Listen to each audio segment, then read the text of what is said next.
Imagine this. You wake up one morning and realize your mind is silent. No inner chatter, no rehearsed arguments, no whispered doubts, just stillness.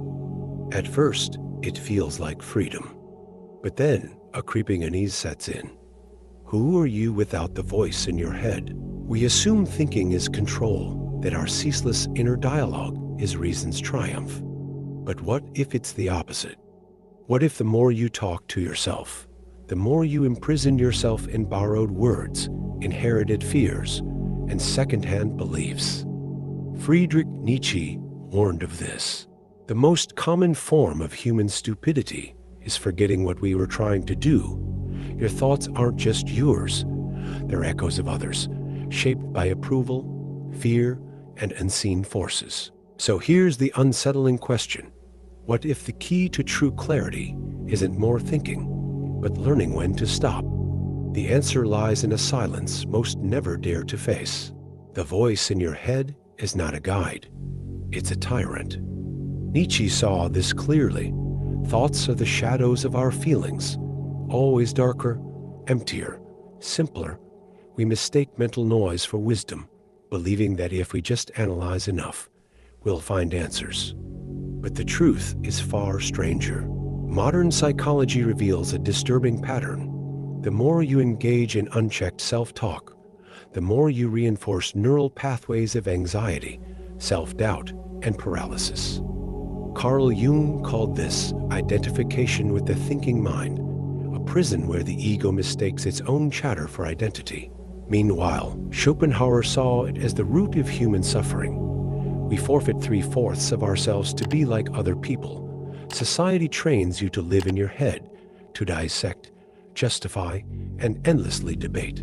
But what if the real enemy isn't ignorance, but the illusion of control? What if the mind, left unchecked, becomes its own worst oppressor? The consequences of this go deeper than you realize. What happens when the mind never stops talking? Slowly, invisibly, your world shrinks. Every possibility is preemptively dissected, every risk mentally rehearsed until courage withers. You become a spectator of your own life, paralyzed by hypotheticals, haunted by versions of reality that don't even exist. Neuroscience confirms this. The default mode network, the brain's self-referential chatter, feeds anxiety, depression, and chronic dissatisfaction. Like Sartre's bad faith, you trap yourself in endless self-narration, mistaking the map for the territory. Meanwhile, dopamine-driven modernity weaponizes this flaw. Social media, news cycles, and self-help platitudes all exploit your compulsion to think about living rather than live. The greatest cost? Lost time.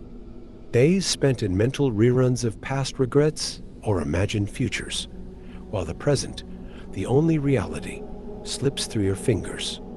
Dostoevsky's Underground Man raged against this.